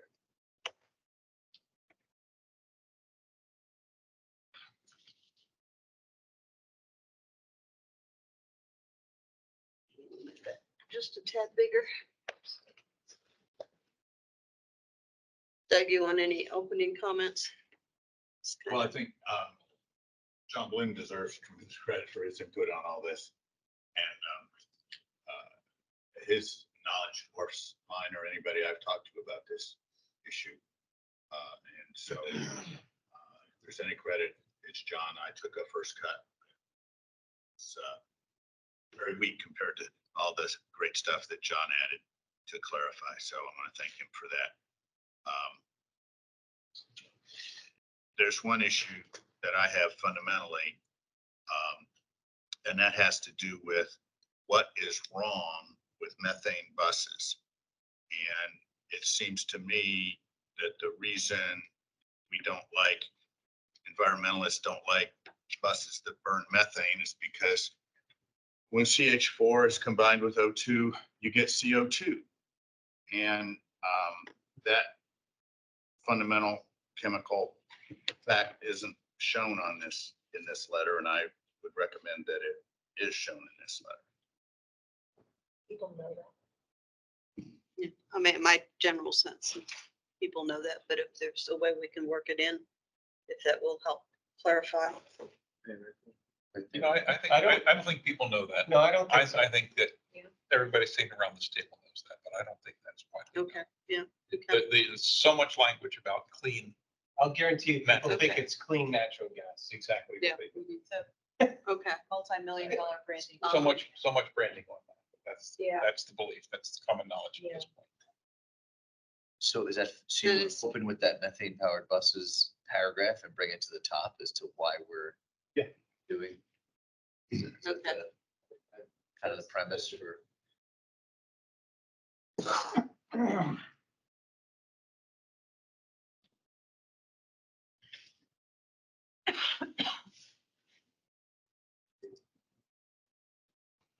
And in that paragraph. In my, everybody has to agree, but.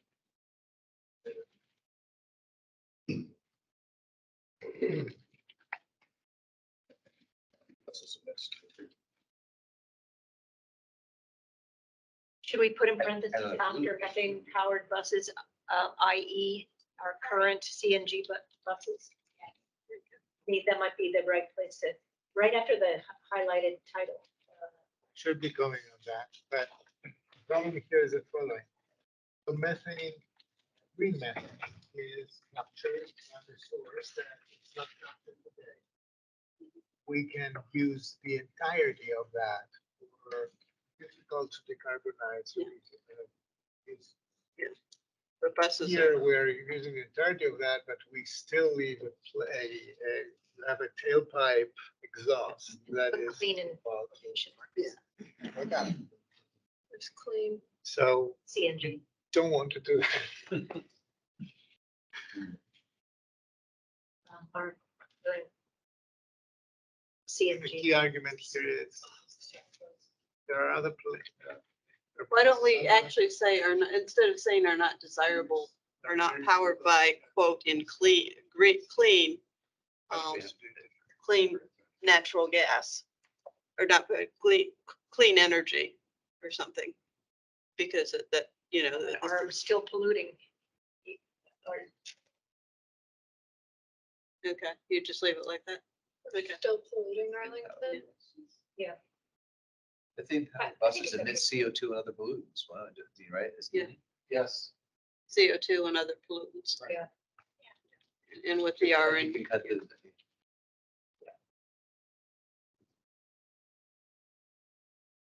Or we can just say because they produce.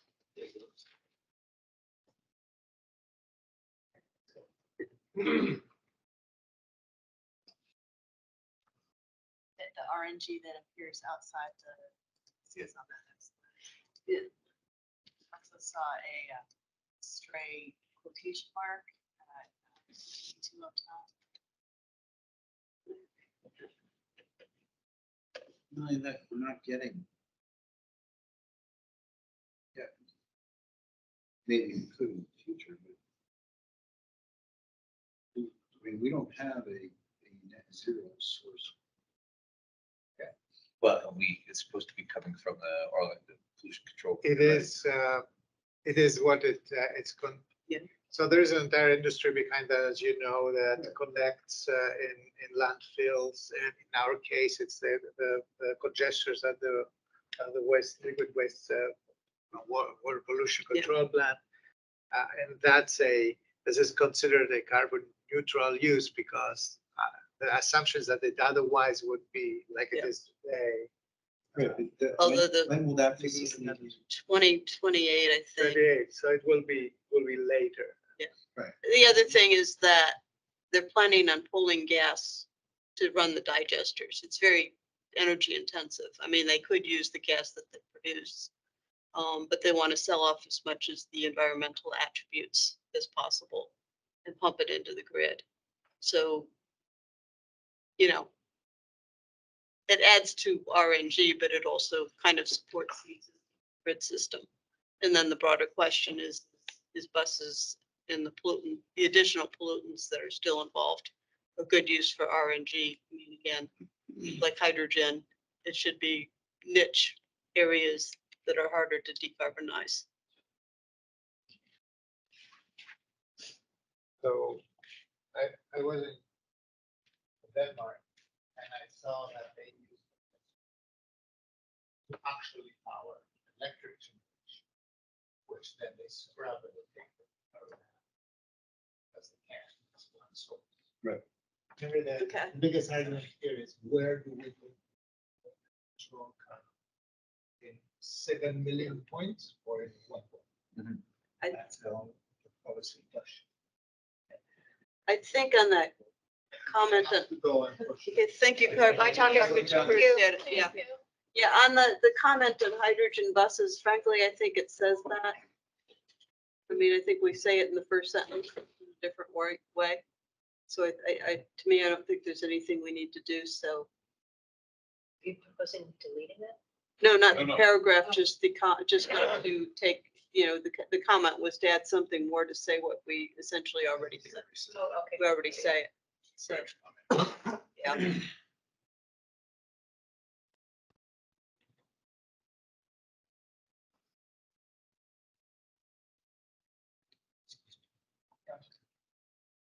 I just had one other. Okay.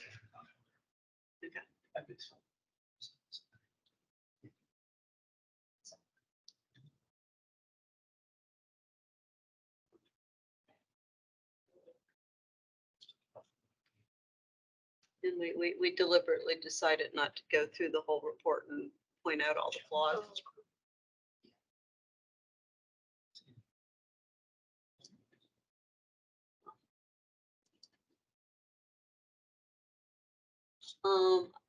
I'm not sure I like that change. I think unwarranted, to me, I think it's a little harsh. Is just to say it's out of date is a little softer way of, again, we kind of got burnt by our letter earlier this year. That, let's not just say that they did a bad job. Let's just say it's out of date, Say what factually is incorrect. Yeah, yeah. Well, It's I not think really it out of date. undermines almost all of the assumptions make about how battery electric buses will perform. Yeah. Right. Yeah. Well, yeah, and that's what we're trying to perform, but we're trying to put it in a factual matter of, so, do we just need, do we actually just need to come out and say that the study is unwarranted and unrealistic, is Study the saying it's that date? Assumption. Yeah, Well, I think Yeah. all the assumptions are based on these data points that paint an inaccurate picture. but most of the assumptions have some degree of truth to them. But out of date Yeah. isn't really accurate. Yeah. But I'm just trying to, How about multi-flawed? Yeah, I mean, we could be okay, yeah. But yeah, that's not bad. Yeah, I think that's. Compromise. We say flawed and out of date because in some cases, I mean, so much of this decision is based on the 440 and, Plot four out of date. Are you saying many assumptions? I think that's good. Yeah.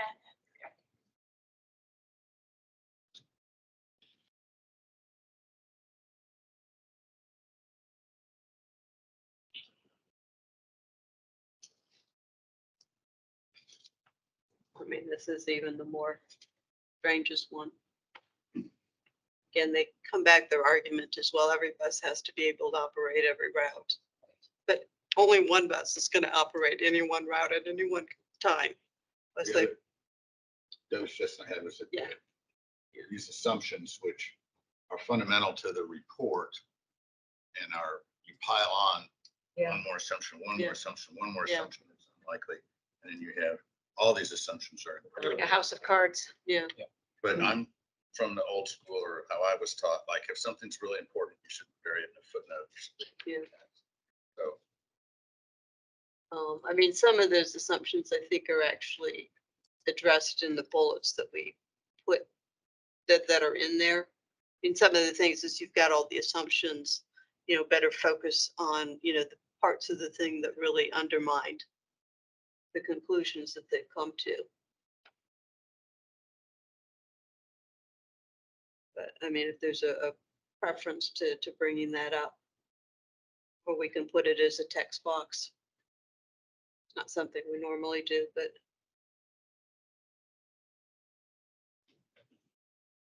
Oh, you have the end of life battery condition here. Yeah. There's the bullet, which addresses. how many others? Yeah, I think we talked about the no change in technology basically, or just that it's all based on 440.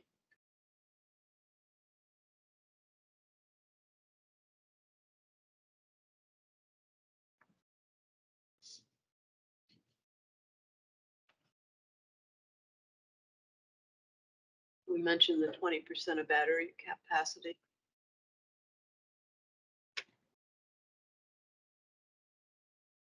Doug, are there others that you would want to put as a separate vote? I think your point is well taken.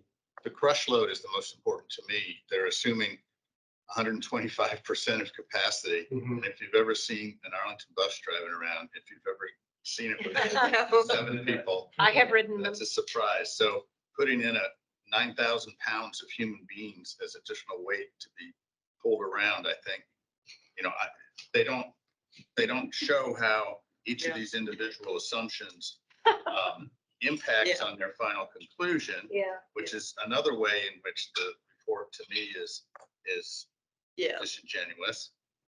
But I would think that having all that additional weight of phantom passengers is significant. Yeah, well, they turn the argument around as well. It could happen, or We do maybe hope a- to have more passengers. Well, and it also, it's assuming you have Fahrenheits, and I think we can count in the number of hours, the amount of days that we have at 14 degrees. But again, you don't, that's the problem is, what's the impact if it's only, if you have a day when it's 25 degrees, it's still going to have some impact. So, and not taking into account of weather conditions is not realistic either. So, I keep stumbling as like, what's the, so what can we say about it? Versus, let's pinpoint the ones that really make a difference and you can say what the connection is. I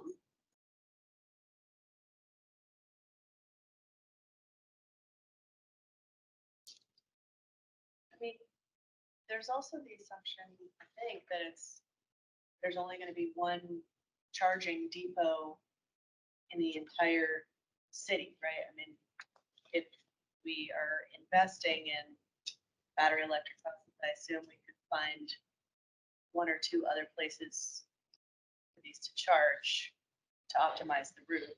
Yeah. It wouldn't charge 17 at a time. I think we have a bullet in there in terms of, there are both the en route and really the way they did the modeling, they didn't seem to do much midday. I mean, the buses come back to the depot and then they go out, when they're queued up, but so many, and again, you can manage them so you can, ones that have had a longer route, they stay in longer and charge up if they need to. And all this is only going to happen on the coldest day of the year when the battery is depleted at 20%. So we do have that. I think we captured that. If there's anything else that needs to be in there.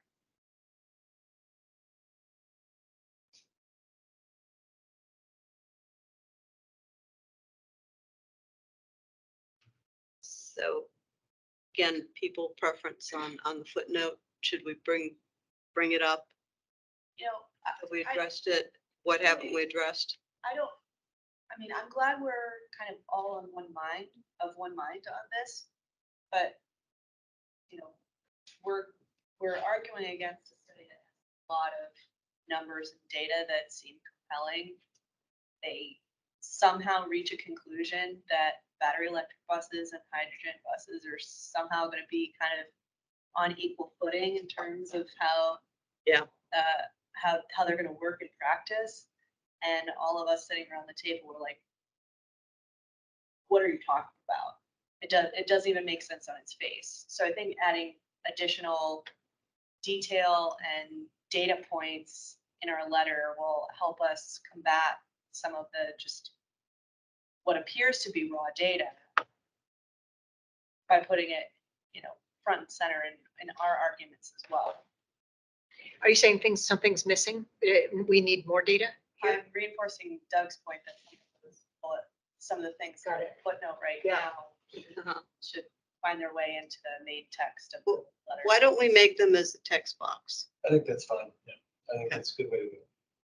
They're all relevant and put them in the text box, get them on. It'll draw more attention. to That it. draws Good more one. attention Yeah, to it, yeah. exactly. Oh, I've never seen this in a letter from the commission before. I'll read it. Okay, we'll do that. That's easy. Rob, where did you think the wording was too strong? I think they fixed it. Oh, okay, there. Go down here, Right. yeah. Okay, great. Yeah, I just think that one sentence on on hydrogen just isn't necessary at this point, because I think we've spent a whole 2 paragraphs saying why hydrogen doesn't work. So that's my proposal on that one, is just drop that one short paragraph. And then just jump. And I think I did,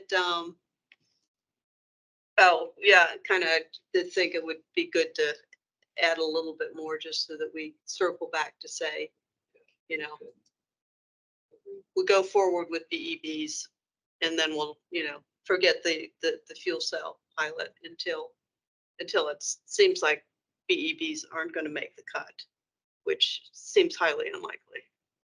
Especially, I mean, I've got a 686 bus, which they wouldn't do any calculations to say what it would cover. It seems such a financial risk to be proposing to have this pilot, the 2 different kinds of buses competing with each other. Yeah. When the data is in already, that one is early stage and the other is tested. And when neither will drop into the current system without other systemic organizational Right. and operational Yeah. changes. Fueling, Mhm. parking routes, everything's would need to be optimized for the new technology. Yeah. So I mean, it would be hugely expensive to do a pilot for fuel cell electric buses. For both, I mean, I just don't get why like, some communities decide to do fuel cell buses and just fuel cell, and other communities decide to just battery electric. And We have one Washington community Gas do pushing it. both, yeah. Yeah. The reason is that the staff wants to keep buying CNG buses. methane powered buses. And this report says we're gonna buy 8 more in 2025 and 8 more after that in 2026. While we do this pilot to see. what- Exactly. Yeah, I mean, this A lot is of a that. stalling Stalling, yeah. technique, so, and it's a very expensive stalling technique, so I would say, you know, and it just doesn't need to be done. And, you know, we're only talking about 16 out of 78 buses before they got to the 2028. So it's not a huge, and it's a better number to actually test out and figure out how you make them work with the fleet. Again, the idea is that, you know, it's going to disrupt everything because we've changed to BEBs for, you know, an increasingly initially very small fraction of the overall fleet. So. Okay. Well, we have to vote. So we're okay with the changes. We'll take the assumptions and make it into a box. Got anything else? Okay, do we have a motion? I move to approve the letter. I think it's excellent. Second. All in favor? Aye, You still there, Kevin? I am, and I voted aye. Okay.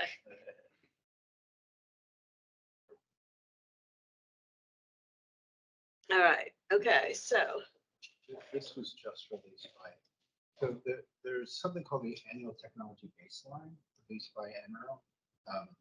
And about 2 weeks ago, they released their analysis for transportation.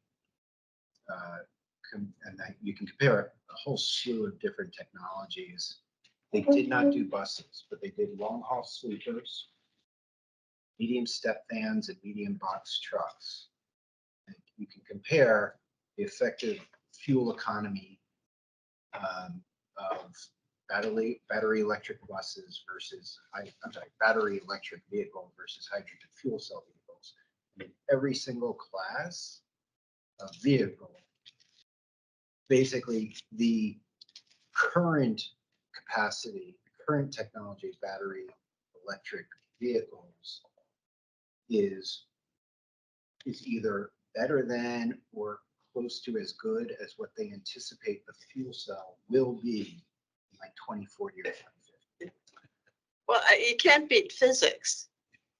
This is just a basic physics issue. Is if you can use the electricity directly as opposed to using it to create hydrogen and then to convert it back into electricity. It just, I just can't see how anywhere you can get it that it's going to ever be more. I mean, it might be competitive to beat those niche areas, but that still is not buses in very dense urban areas that are 25 square miles. Okay, Red Lion project. You want to walk us through, Rob? Sure. So sorry for the late notice on this.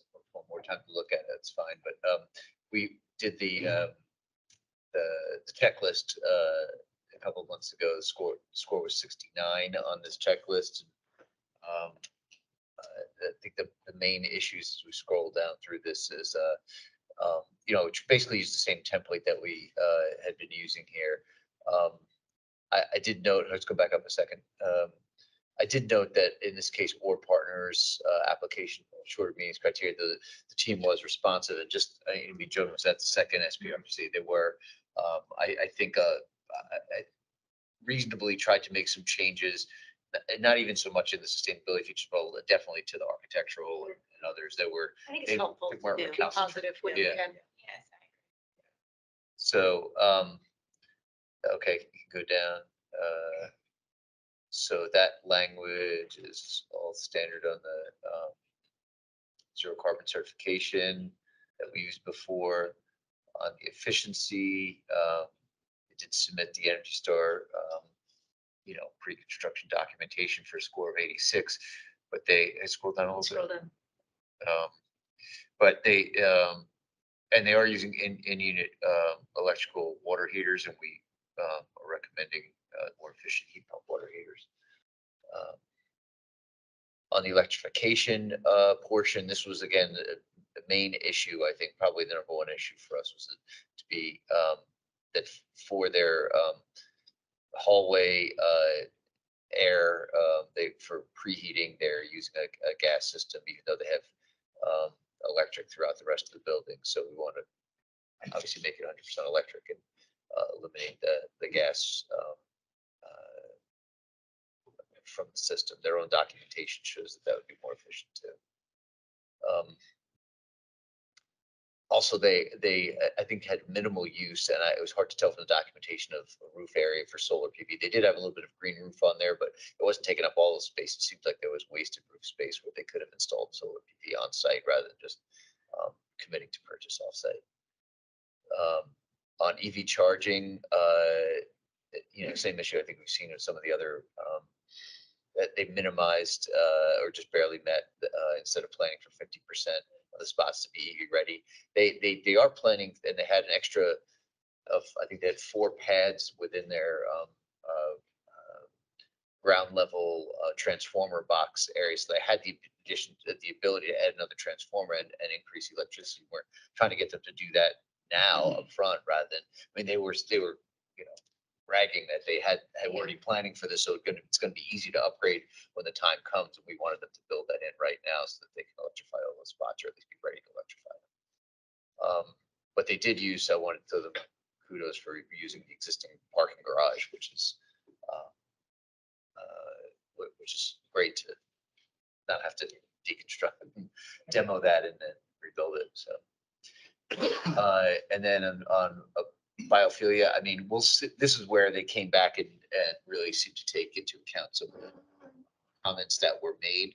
But I was telling Joe at the start of the meeting, I'm not sure how much of that's going to come to reality, but the pictures from the mock-ups from the revised presentation look like it's a jungle almost around the outside of this building. It looks really nice. And so they did try to, I think, push the setbacks, widen the sidewalks, save some trees on the corners. But yeah, Jody, Again, this is a big boxy building. They didn't leave a lot of room for open spaces. It is. They did. Trees when they.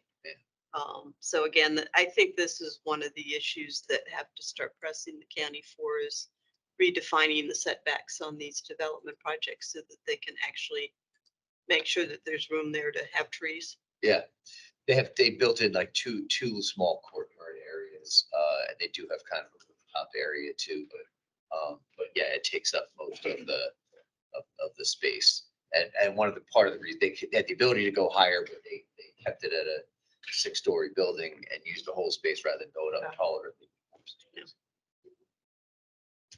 So Rob, I'm just curious, they're going with heat pumps for heating and cooling, and they're going with the least efficient, most expensive water heating and electric resistance, Because which is the easiest one and the most cost efficient one to actually well, do. the problem, That's yeah, almost paradoxical. Why? the problem is that you're dealing, it's in unit electric hot water, resistance hot water heaters. And you have to design for heat pumps. So you need some degree of ventilation because it basically creates a cool zone because it. Yes. So it's a design problem more than anything. You can jam a hot water heater into a closet this big, right? Electric, but if you have a heat pump hot water heater, you have to have vents built into your closet and you have to have more space because air circulation. And they're dealing with really small units in some cases. Oh, okay. Yeah. Okay. That answers.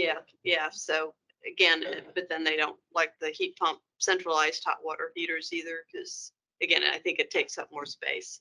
I mean, this is a design issue that nobody seems to really want to tackle. But we can keep asking, and maybe the heat pump technology will change to make it easier to install or. Well, in the these small kinds of- spaces, I mean, it's Yeah. legit because you're basically moving Yeah. heat from one place to another. Yeah, and you don't have much And, space. If you have these and you get near it, it's colder. Yeah. And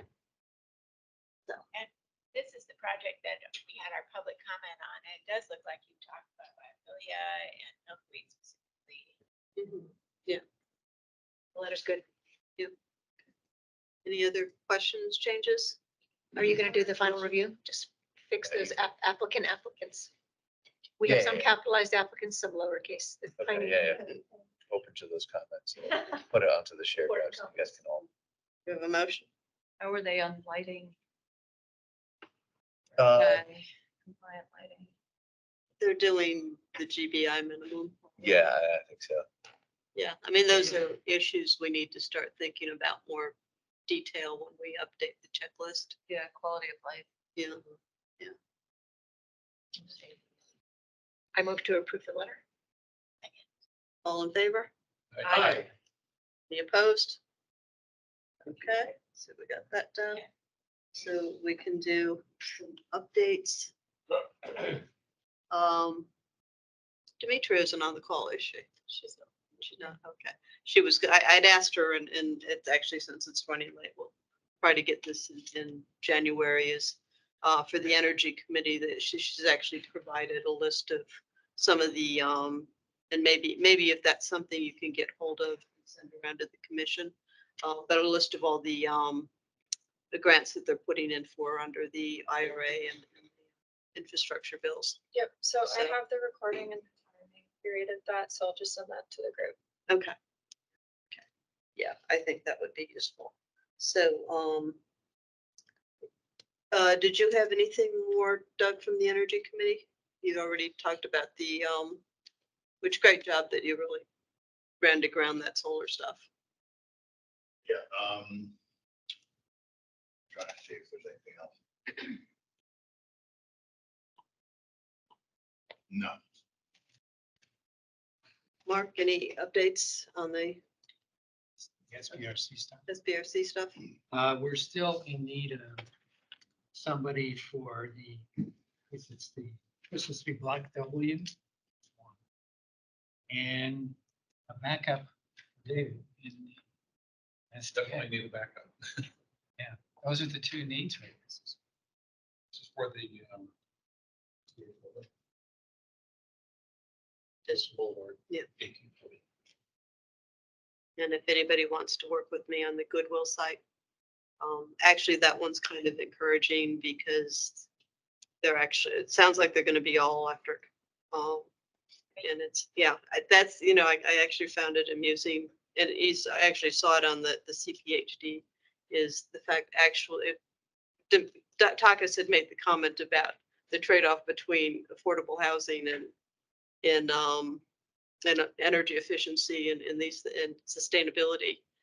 And yet anything that's for affordable housing tends to be much better in terms of sustainability, because they're in there for the long term. They know they have to cut. Take care about So, bills. yeah, so if you know, I don't know if you noticed, there was actually a LEED Platinum affordable housing project on that list there from CPHD. Get Earl now to talk about it. Okay, anybody else? Michaela, any update? Forestry Natural Resource Commission meets on Thursday. Okay. All right. Okay, and the Forestry and Natural Resources Plan got passed on Saturday. Yeah. So we now, and they're going to start working on the deer stuff.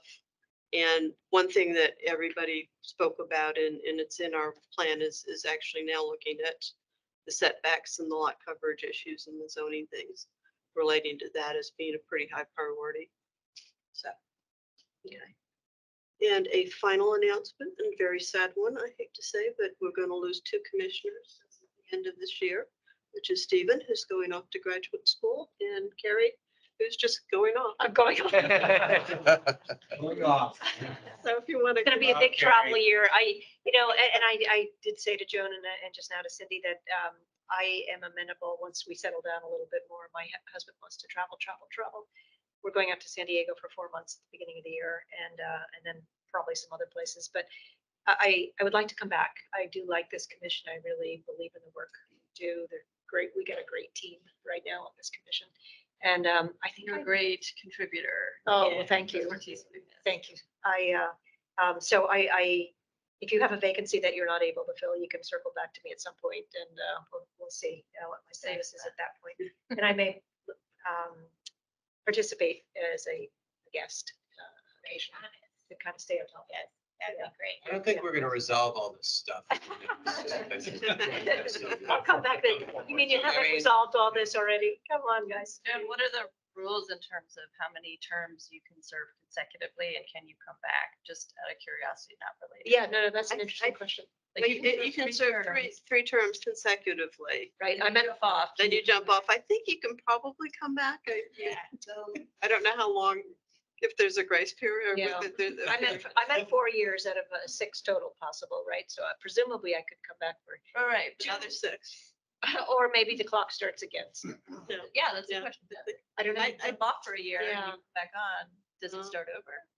Somebody was telling me, it was actually the head of the transportation committee when they redid their charter, they started everybody's clocks all over again. And so I think there's flexibility. Yeah. But it's been a pleasure and happy holidays to everybody. Thank you. Yeah, see you in another Really. Even any words?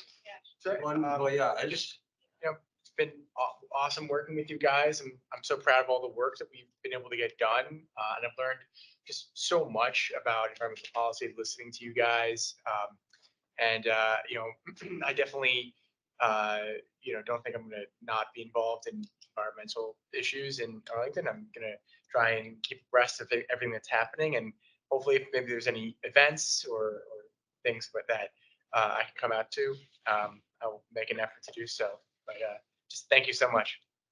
That could be in the area that we're gonna. Oh, so I'll just be in Mason, so I'll be right around. He's doing a master's degree in public policy focused on natural resources. Yeah, public administration. Maybe you can come and Awesome. maybe you could write a paper about some problem we're struggling with and help resolve it as you write it. Yeah, I mean, honestly, I was talking to a professor, and on environmental policy, and I'm like, we were just talking about this the other day in a commission meeting. So Yeah. Thank you, everybody. Appreciate you coming. Good night, everybody. Good night, everybody. Bye, y'all.